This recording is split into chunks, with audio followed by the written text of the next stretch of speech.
Bitcoin itu kan terbatas, cuma ada 21 juta gitu betul. kan. Dan hari ini ya semakin banyak yang beli, otomatis supply-nya nggak nambah, demand-nya tambah tinggi, otomatis secara price action-nya akan semakin tinggi gitu nantinya.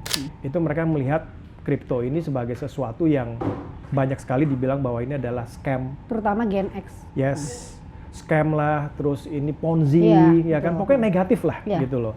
Nah ini makanya edukasi itu penting agar meluruskan cara pandangnya mereka gitu.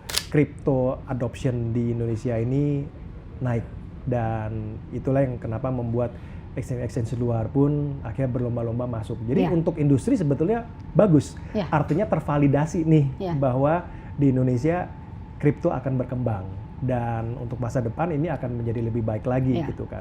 In my view ini pasti akan naik terus. Angkanya berapa banyak yang memprediksi macam-macam lah. Tapi yang saya ngeliat adalah ada beberapa katalis yang membuat harga Bitcoin ini akan naik terus. Apa aja tuh Mas?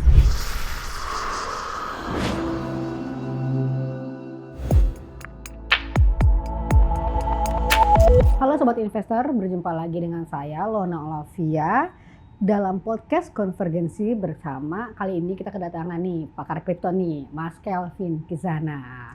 Selamat datang Mas Kelvin, kita salaman dulu Mas, jaring nih.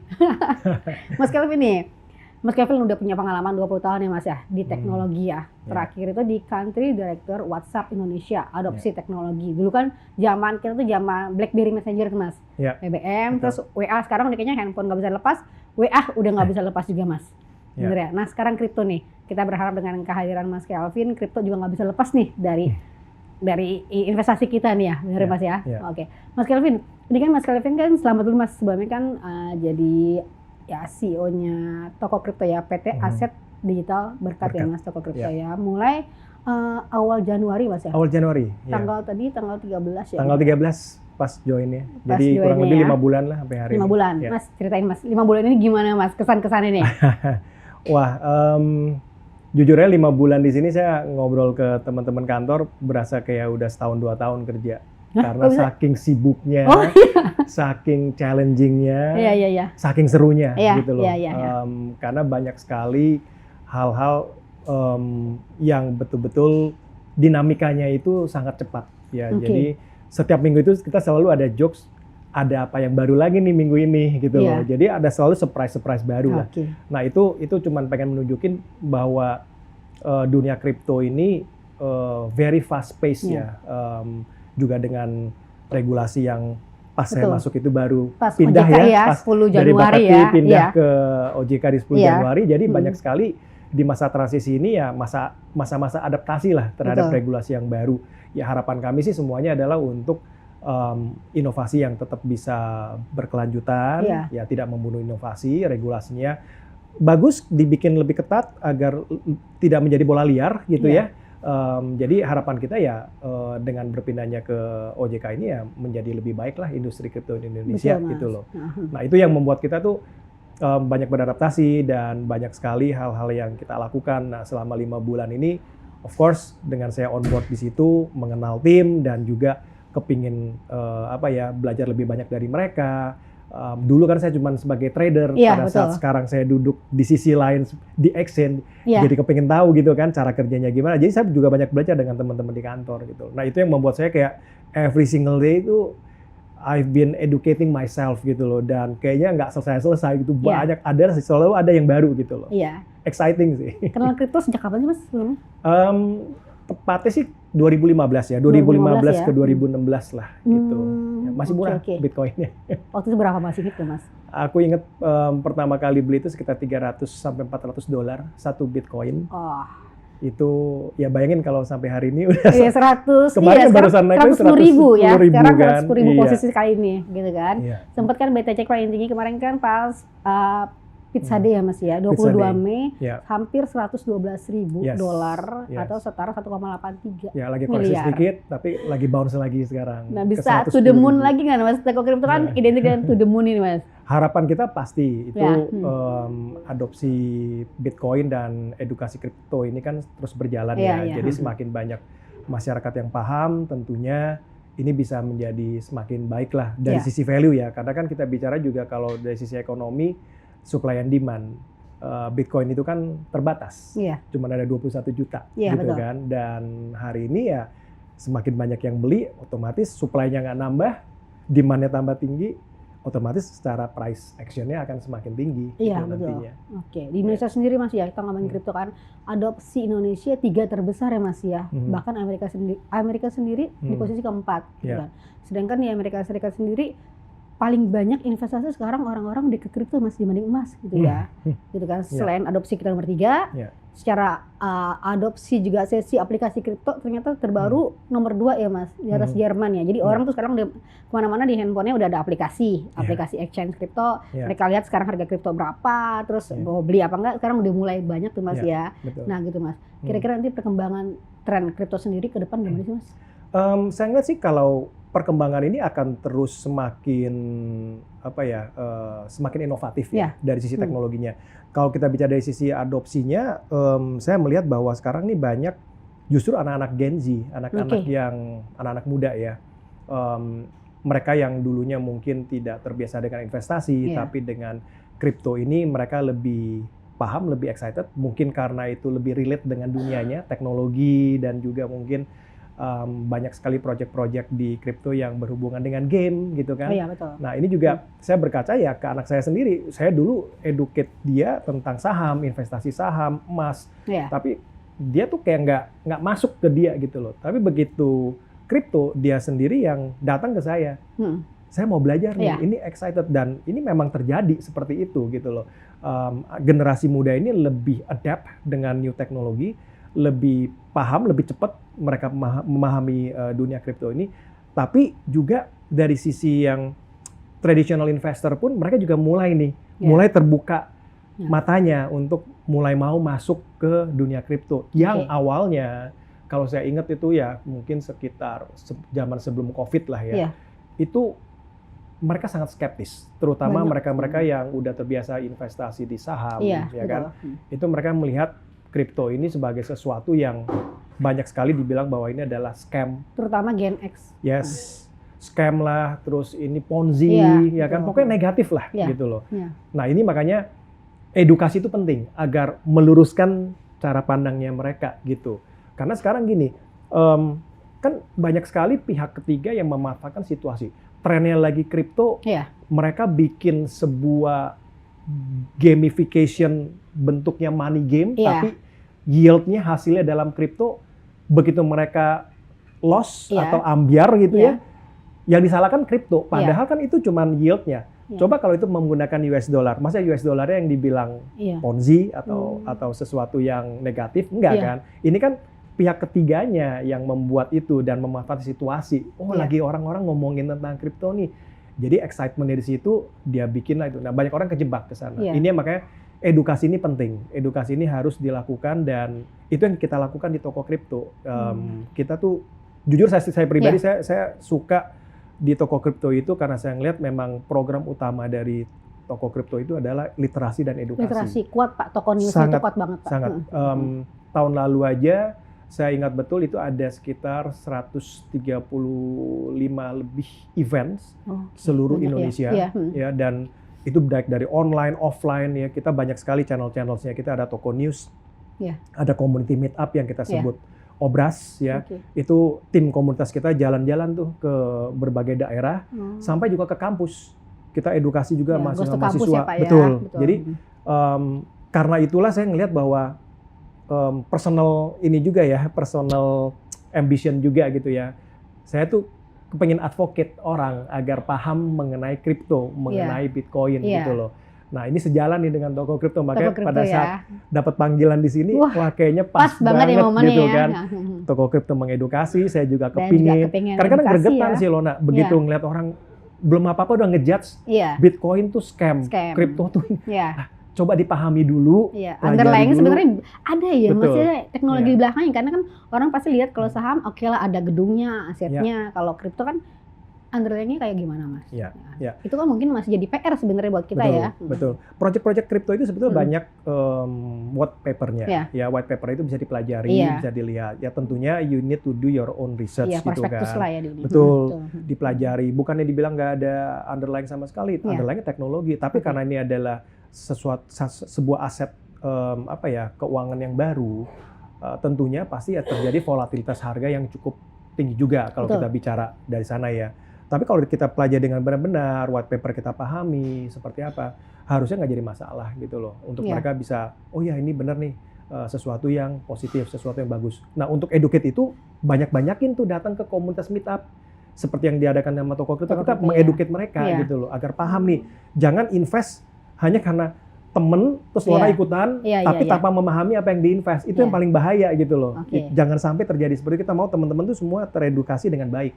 Iya. Ini loh yang diinvest, ini loh barangnya. Iya. Kalau kamu paham, kamu udah ngerti, silahkan Oke. invest gitu. Iya betul. Jadi isi otak dulu Pak ya. Betul. Apa jangan betul. langsung tuh mau gain gitu kan. Iya kan pikirnya mau cuan doang kan. Iya mau cuan doang, yang penting keluar kantong tapi otaknya nggak diisi gitu kan. Iya, itu yang takutin gitu kan. Iya. Kalau takutnya dia kena scam ya Iya, ya wes. sayang Ya. gitu. Oke. Mas Kelvin balik lagi Mas.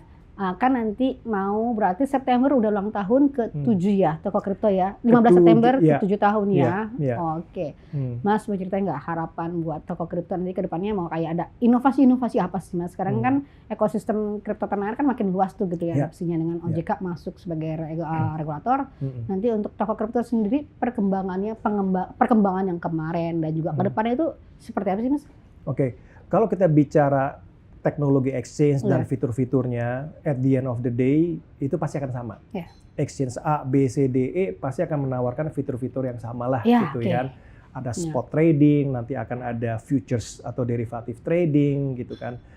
Tentunya kita pasti ada roadmap ya, salah satunya yang kita pernah paparkan di awal tahun.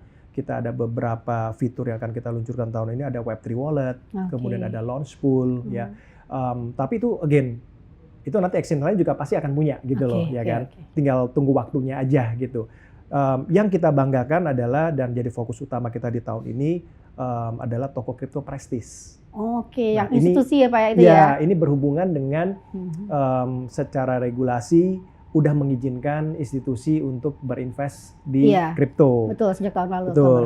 Dan itu yang menjadi fokus utamanya kita gitu kan, bahwa oke, ini institusi ternyata udah diizinkan, dan pada saat kita lakukan itu ternyata institusi banyak yang very excited dengan ini, banyak sekali, dan mereka ya boleh dibilang kita dapat banyak leads lah, dan memang mereka akhirnya mulai membuka account di toko kripto prestis, dan itu akan kita benar-benar kita fokus dan kita gede-gedean lah di sana gitu loh. Kapan sih Pak baru prestis Pak launchingnya ya?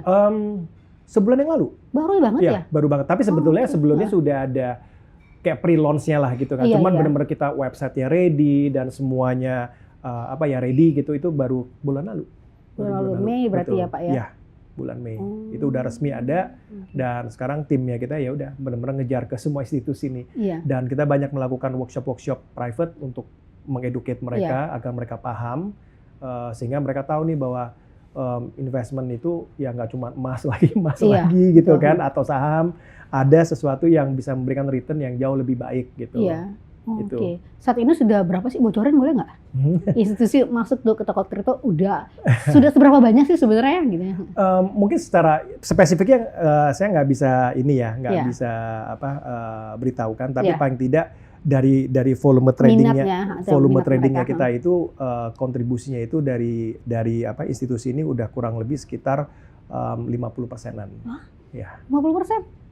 Gede ya? 50%. Iya, dulu kan kita kerja keras untuk masukin dong institusi gitu kan. Kebanyakan sisanya kan kalau retail. Kripto kan kebanyakan retail gitu kan. Nah, sekarang institusi udah mulai masuk ya? Mulai masuk. Mulai masuk. Tantangannya apa tuh, Mas? Untuk nge-guide institusi? Mengconvince CFO-nya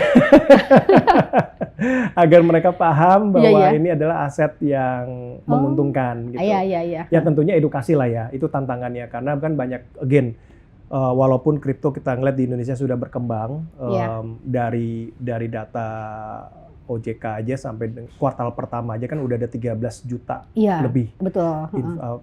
Jumlah di April udah 14 14,16 naik. volume trading aja kuartal naik pertama udah hampir 100 triliunan. Iya, ya kan? betul.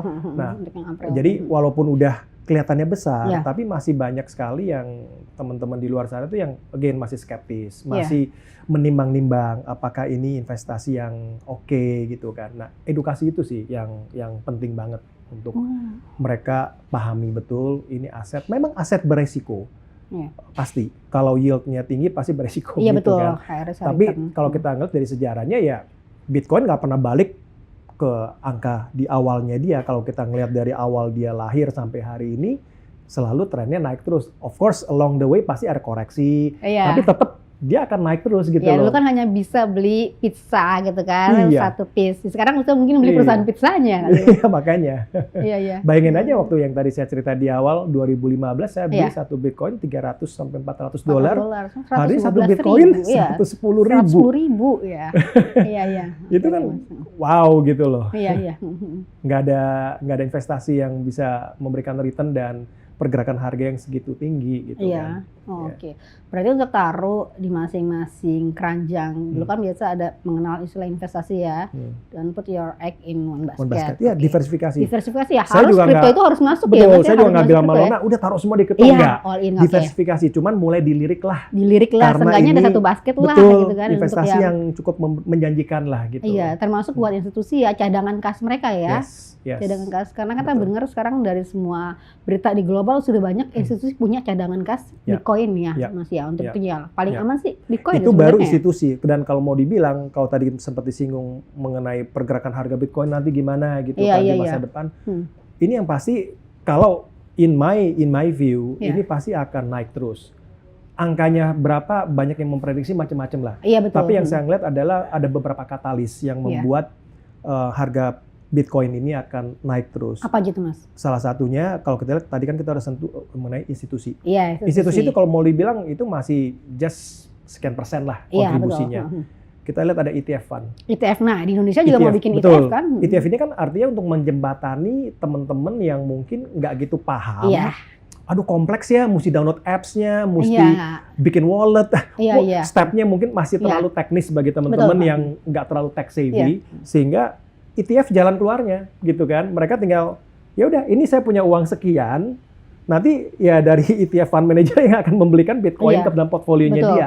Nah, ETF itu udah gila-gilaan. Nah, kan di Amerika sendiri aja Bitcoin ETF udah Iya, di-approve betul. gitu SEC ya kan. ETH Ethereum juga udah Iya, di-approve ya. ETF memcoin waktu Solana sekarang malah sama- mau Doge kalau nggak salah apa ya? Iya, Solana ETF. sama XRP juga kan Iya, lagi menunggu betul. nih gitu Aha. kan. Nah, itu katalis yang berikutnya. Iya. Jadi institusi, kemudian ETF, kemudian yang menurut saya yang akan menjadi sangat luar biasa adalah pada saat negara yang membeli Bitcoin. Nah, ya. Itu yang akan luar biasa. Dan Amerika sendiri kan udah Ya Amerika menyiapkan sudah, dengan yang reserve lain juga, funds-nya. Betul. China juga sudah, Betul. termasuk Burma ya. Betul. Ya. Nah, ini beberapa katalis yang Ya. menurut saya ini akan mendongkrak harga Bitcoin ke depannya. Ya. Dan satu lagi fakta yang saya temui dari data, dalam setahun itu Bitcoin itu bisa diproduce kurang lebih sekitar 165.000 Bitcoin setahun ya. Memproduksi Bitcoin itu 165 ribuan. Iya. Hari ini institusi belinya 3 kali dari yang diproduksi. Jadi supply-nya cuma 165 Supply-nya dikit ribu. ya, demand-nya udah melonjak ya. Institusi masuk Dari situlah, semua iya. 3 kali. Iya. Nah ini kan balik lagi kan hukum supply Hukum demand. ya, supply gitu demand kan. ekonomi ya, Betul. supply-nya ini demand-nya banyak ya pasti harganya Betul. naik. Gitu Nah kan. inilah yang jadi katalis yang menurut saya harga Bitcoin itu akan terus naik. Gitu. Ada nggak sih estimasinya berapa untuk akhir tahun ini? Kalau personal Iya, saya, not financial advice, Oke, ini oke, personal oke. saya, di akhir tahun ini mungkin menyentuh angka di 200.000. 200 Ya, 200.000. Sampai Ya, 2,5 ya. Ada yang range-nya 180 prediksi ya. ribuan sampai Iya. sampai 200 ribuan lah ya. Iya. Gitu. Again, not financial advice. Betul, karena udah financial global raksasa juga kayak Stanchart, udah BlackRock juga udah Ya. sudah Dan juga JP ya. Morgan, JP Morgan itu saya baru barusan ini ya. baca Iya, JP berita, Morgan. mereka pun sudah mengconsider dan Iya. will be very serious untuk Betul. masuk juga gitu. Iya. Itu bank paling besar di dunia Iya, loh. JP Morgan, bank raksasa Iya, ya Amerika. betul. Betul. Nah, it's actually a good news for crypto industry lah ya. Artinya negara udah ngelihat ke sana, institusi ngelihat ke sana, dari regulator juga Iya. sudah melihat ke situ. Jadi memang akan menjadi lebih kaku dan mungkin lebih strict, tapi itu baik untuk semuanya karena Betul. biar nggak menjadi yang tadi saya bilang menjadi bola liar gitu Iya. kan, itu bahaya malah kalau Iya. tidak diregulasi sama Iya. sekali. Ya selama dalam framework tidak membunuh inovasi, itu Iya, aja sih. betul. Boleh diregulasi tapi selama tidak membunuh inovasi gitu loh, itu aja. Oke. Kalau tren, kita ngomongin tren blockchain sendiri kan lagi rame kan sekarang Ya. RWA ya, maksudnya Ya, real world real world asset, asset, ya. gitu kan. Itu gimana? Kalau tren sekarang ini Tren sekarang. itu yang real world asset ya, Iya. atau tokenizations, Iya betul. stablecoin. Ya, Ya, stablecoin. stablecoin itu juga kan lagi rame ya. Lagi rame. Amerika juga Ya. lagi ke sana. USD Biasanya kalau gitu ya. kiblatnya Amerika udah mulai, nanti negara-negara lain biasanya akan ngikut gitu. Iya. Indonesia pun yang saya baca juga ada Garuda stablecoin gitu kan. Oke. Itu juga mereka lagi melihat ke sana Iya. gitu loh. Yang ya stablecoin intinya kan sebetulnya koin mata uang digital yang Iya. dipatok dengan real money-nya. Kalau USDT ya dipatoknya Iya, ke iya, US dollar. US dollar. Kalau nanti akan ada IDR rupiah Iya. yang digital ya Iya, dipatoknya ke rupiah. IDR ke rupiah. Karena kemarin kan gitu. juga ada hackathon tuh Mas ya, hackathon BI, Mhm. Bank Indonesia, Iya. OJK, juga exchange juga ya. Mhm. Nah itu kemarin seperti apa sih Mas? Itu yang di tahun lalu ya? Kalau nggak salah Di bulan ini sih ya. bulan ini ya. Oke. Iya. Itu sih sebetulnya kita sih nggak terlalu ikut involve di sana karena Iya. itu masih under koridornya di BI ya. Iya. Mungkin cuman yang pasti kalau nanti stablecoin ini muncul, Iya. tujuan utamanya adalah memang untuk menyelesaikan problematika dalam hal lintas negara untuk Betul. transfer. Iya. Karena selama ini kan transfer kan juga repot ya, itu makan waktu. Nah, Iya. dengan stablecoin ini kan karena digital Iya. ya it's like a blink of your eyes, itu udah langsung sampai ke sana gitu loh. Jadi beberapa inovasi yang perlu dilakukan lah di dalam stablecoin ini Iya. gitu lah nantinya. Oke. Gitu. Mas ngomongin token lokal gitu ya. Masa depan token lokal kita gimana sih Mas? Kan kalau toko kripto Oke. sendiri sempat ada TKO ya, TKO. Oke, itu TKO. nanti Tapi kalau gimana? kita lihat secara keseluruhan, teman-teman developer di Indonesia ini juga semakin canggih sekarang Iya. gitu kan. Beberapa token lokal yang kita amati kayak contoh Sequoia, Iya. Creo, itu kan bagus-bagus tuh ya Iya. kan, untuk gaming dan segala macam lah. Jadi itu salah satu program yang kita lakukan juga di Toko Kripto adalah mengedukasi nih teman-teman di kampus-kampus di universitas tentang Web3 ya kan, gimana menjadi developer Web3. Nah, harapannya kita bisa mencetak entrepreneur baru nih yang di dunia Web3 Iya, gitu iya, kan. Web3. Harapannya ke situ. Dan ini memang sejalan juga dengan arahan dari regulator dari OJK yang bahwa literasi edukasi itu perlu ya kan. Jadi ya again biar orang-orang itu lebih paham. Nah, ini sama kita lakukan itu juga ke mahasiswa-mahasiswa gitu loh, agar mereka tuh kan kalau dulu kan zaman startup ya, bikin startup ini startup Iya, itu. Nah, betul. kita kepinginnya ini startup yang lebih ngarah mulai ke Web3, ke Web3 blockchain ya. gitu Iya, kan. iya, Sehingga yang tadi Lona bilang nih nanti bisa menghasilkan project-project lokal nggak gitu kan. Iya. Project lokal dan ada token lokalnya gitu. Iya. Nah, kita sebagai exchange tentu kita akan mendukung itu begitu ada teman-teman yang create some projects yang memang bagus Iya. gitu kan. Nanti juga bisa listing di exchange-nya kita dan Iya, exchange betul. teman-teman yang lain juga Betul. gitu. Karena blockchain sendiri pemanfaatannya sangat luas, Mas. Nggak hanya untuk finance ya, Ya, tapi juga untuk pendidikan juga Ya. ya. Belakangnya itu banyak banget sebenarnya manfaat di Ya. blockchain itu ya. Untuk logistik dan segala Banyak macam. banget ternyata Karena ya. kripto itu kan cuman sebagian dari produknya dari blockchain gitu Iya, si kripto. betul. Ya. Kan blockchain sendiri kan is the technology itself, Iya, decentralized betul. gitu kan. Ya itulah kalau kita bicara teknis nanti panjang. Iya, Tapi intinya blockchain is the future, Web3 is the future gitu. iya, betul. Gitu sih. Oke. Mas ngomongin ini Mas soal ini toko kripto sendiri kan Binance gitu ya, platform exchange global nomor 1 dunia gitu. Seperti apa sih Mas kontribusi yang Binance ini untuk toko kripto? Oke, mungkin saya tarik mundur dulu. Iya. Toko kripto itu sebetulnya adalah entity Indonesia. Iya, betul. Ya. Binance itu purely adalah hanya pemegang saham Iya. di kami gitu. Segala macam keputusan mau ngeluncurin apa, mau menjalankan apapun di Indonesia itu semuanya di toko kripto gitu loh. Mereka hanya nge-provide teknologi, memprovide some advice dari Iya. sisi blockchain dan segala macam gitu. Nah, kita melihat bahwa kita banyak belajar dari mereka sebagai sebuah exchange global yang besar.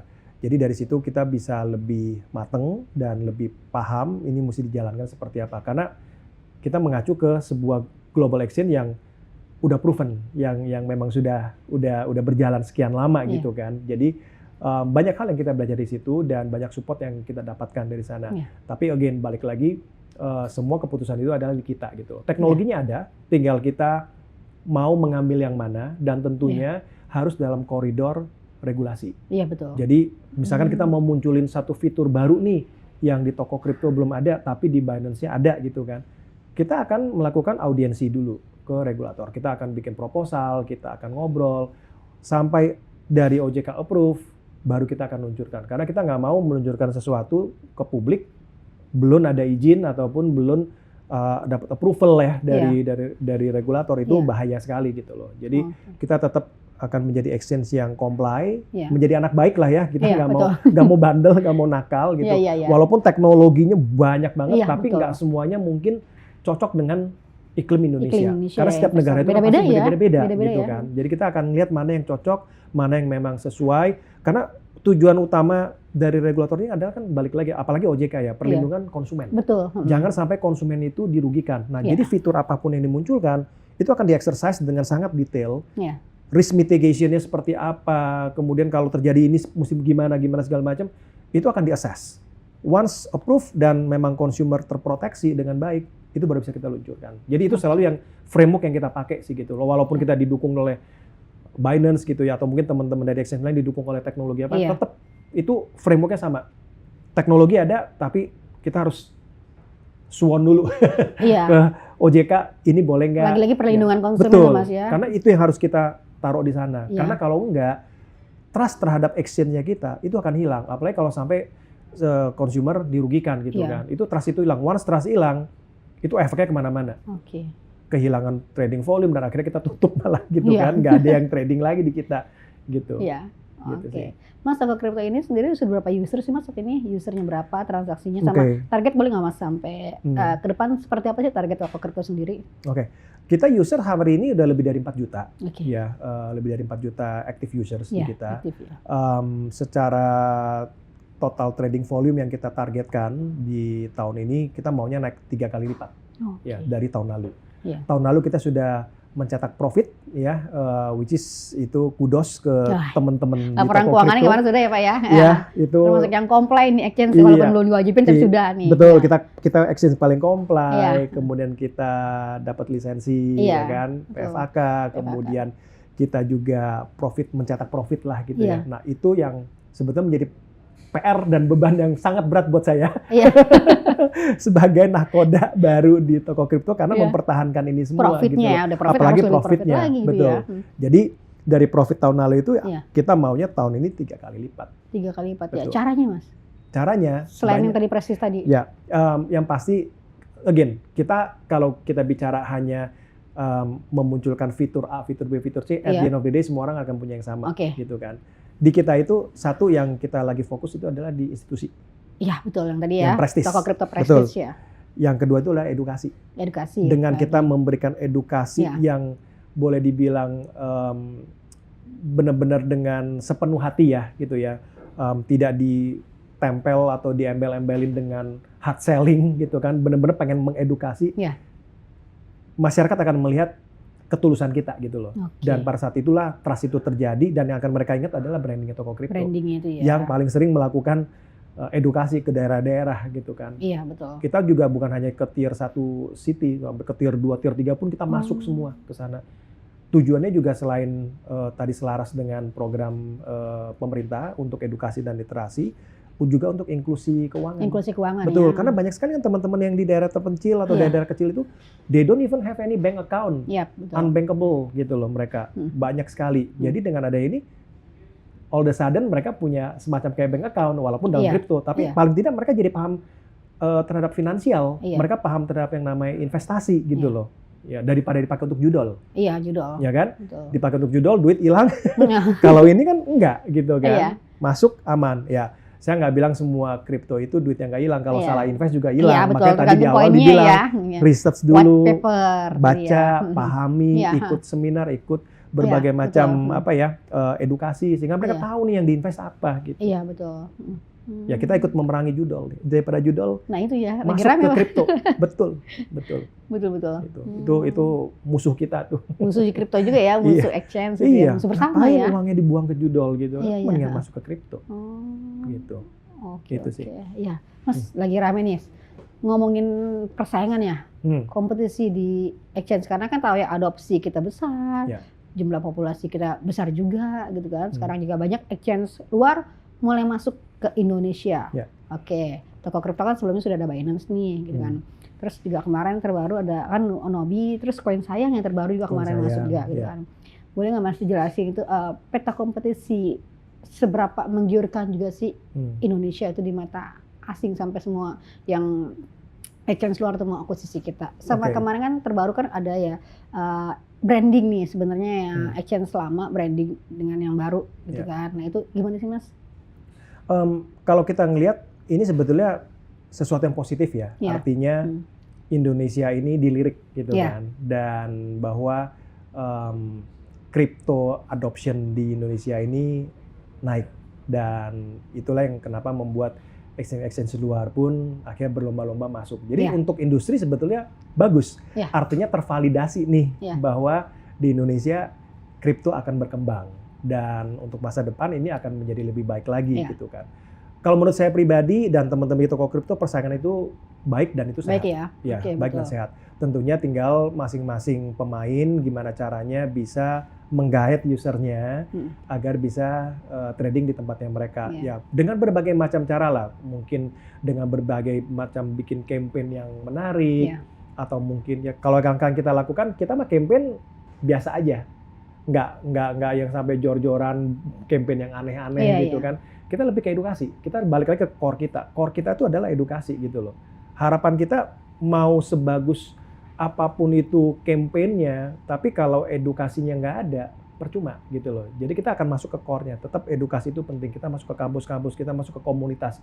Kripto nggak akan hidup tanpa komunitas. Betul. Dan kita memegang komunitas terbesar di Indonesia untuk kripto. Jadi menurut kami persaingan itu sehat, tinggal kita bersaing dengan fair saja di luar sana, dan kita happy sih sebetulnya dengan semakin banyaknya pesaing masuk ke sini, artinya ini excited market gitu loh. Ya, artinya ya saya dan teman-teman kantor pasti masih akan bekerja lah, nggak akan tiba-tiba company-nya bubar gitu kan. Iya kan lagi rame nih, marketnya nggak ada nih. Lagi banyak startup layoff juga kan. Kita bubar aja deh karena marketnya nggak ada. Justru bagus deh banyak gitu kan. Iya persaingan lagi-lagi yang diuntungkan sebenarnya juga investor ya, user itu ya. Makin banyak tawaran-tawaran, lo bisa ngasih apa, lo bisa ngasih apa gitu kan. Perlindungan balik-balik lagi kan. Tinggal cari exchange yang memang di hati mereka itu yang nyaman yang klop gitu yang klop gitu loh. Kalau memberikan sesuatu yang positif bagi mereka, exchange tersebut mengedukasi mereka. Balik lagi ya. Itu karena beberapa kali kita juga tanya kok ke teman-teman komunitas, kenapa pilih toko kripto gitu kan? Ya karena saya belajar dari nggak ngerti kripto, saya dapat news, saya ngikutin seminarnya, ngikutin komunitas meetup-nya, saya jadi paham dan saya mulai investasi sana dan udah ceritanya banyak deh. Ada yang udah cuan dari kripto akhirnya bisa beli tanah lah, ada yang bisa untuk biayain sakit orang tuanya, banyak banget cerita-cerita yang benar-benar merubah hidupnya mereka gitu. Nah itu yang membuat kita tuh, waduh ini kalau kita bisa ngerubah nasib seseorang tuh kayaknya gimana gitu loh. Makanya aku bilang, kalau kita tulus ngajarin ke orang, pasti itu akan balik ke kita kok gitu loh. Jadi kita nggak khawatir. Tabur tua ya, Mas ya. Betul. Dan asal jangan FOMO, balik lagi ya literasi lagi. Karena kan literasi kita PR masih sangat banyak ya. Gitu kan, untuk yang kripto syariah juga kan PR kan tuh ya masih sama ya. Gitu. Itu sih. Betul. Jadi persaingan is oke. Iya. Dan itu bagus sih buat kita. Malah bagus buat industri. Nah itu ngomongin soal kripto Indonesia gitu kan. Bisa nggak sih Indonesia jadi pusat kripto global sih Mas? Dengan yang jumlah investor, jumlah user kan naik terus tuh tiap bulan pasti ojek kan ngeluarin tuh naik terus gitu kan. Harapannya sih maunya ke sana ya. Siapa sih yang nggak mau sih Indonesia jadi central hub untuk kripto di seluruh dunia. Itu pertama kali di dunia kan? Iya, CFX itu. Tinggal sebetulnya kan balik lagi kan pemahaman masyarakat dan juga inovasi-inovasi yang bisa terjadi itu yang akan bisa mendukung agar Indonesia ini menjadi boleh dibilang jadi central hub-nya untuk kripto lah gitu. Yang pasti nggak sekarang, kita masih dalam tahap belajar, kita masih perlu banyak berbenah, Regulasi juga kan masih baru pindah ke OJK, Betul. jadi masih banyak pembenahan di sana. Sampai itu semua matang, ini paralel edukasi semua berjalan, diharapkan bisa berjalan dengan baik. Itu tugasnya bukan hanya toko kripto, tapi dari exchange lain juga untuk mengedukasi masyarakat, mengedukasi universitas lah, semua tempat-tempat untuk yang mereka tempat belajar agar mereka paham Web3 itu apa, blockchain itu apa, sehingga mereka akhirnya punya pandangan baru bahwa oke, kalau saya mau bikin sebuah startup baru atau company baru, atau mungkin company yang sudah existing, mereka mulai transformasi ke Web3, nah itulah yang akan, di momentum itulah yang akan menjadikan Indonesia ini ready nih untuk menjadi hub-nya gitu kan. Iya. Gitu. Berarti optimis Mas ya, Indonesia sebenarnya bisa menjadi pusat kripto global ya. Ya. Tapi nggak sekarang, masih butuh waktu. Masih butuh waktu ya, PR-nya ya. Oke. Mas Kelvin sebagai penutup nih Mas, pesan-pesannya Mas buat investor yang masih, untuk kemarin kan sempat ya untuk Ghost to Campus gitu kan, mahasiswa, ada berapa banyak yang investasi itu, kita masih sangat sedikit Mas gitu kan. Itu ada nggak pesan-pesan khusus nih bagi orang yang mau untuk taruh telurnya mereka di kantongnya keranjangnya kripto Mas? Well, untuk teman-teman yang mungkin baru mau gitu ya, tadi mungkin di awal kita bicara bahwa harus memahami dulu barang yang mau diinvest. Nah, kripto ini sesuatu yang baru. Sesuatu yang baru, jadi teman-teman ini jangan cuma FOMO, ikut-ikutan temen, suruh beli ini, beli itu, ikutan. Tapi benar-benar pelajari, educate yourself. Karena itu hal yang paling penting. Once you educate yourself, once kamu paham, baru kamu invest gitu. Dan juga nggak perlu langsung investnya itu langsung all in. Kan banyak kan istilah all in deh langsung masuk gitu kan. Jadi lebih baik invest sedikit demi sedikit, pahami, sambil tahu cara kerjanya seperti apa. Setelah kalian benar-benar yakin, baru kalian masuk, lebih besar nggak apa-apa. Dan selalu diversifikasi portfolio. Walaupun saya dari kripto, saya juga nggak menganjurkan untuk semua all in di kripto gitu ya. Diversifikasi. Dan apapun itu, di luar kripto pun tetap pelajari dulu barang yang mau diinvest itu apa gitu loh. Ya, jadi, dan educate yourself lah. Itu yang paling penting sih gitu. Iya, betul. Itu sih. Thank you Mas Kelvin. Semoga kripto kita ekosistem makin bagus ya Mas, makin jaya, makin bersinar ya dunia. Oke, sip. Thank you Mas Kelvin. Oke, Sobat Cuan, untuk podcast konvergensi ini kita sudah tadi ngobrol-ngobrol banyak dengan Mas Kelvin Kizana, pakar kripto dari toko kripto, CEO toko kripto ya. Yang ulang tahun bentar lagi 7 tahun toko kripto. Semoga toko kripto juga makin jaya dan ekosistem kripto kita di tanah air juga semakin berkembang. Ya. Oke, terima kasih. Thank you.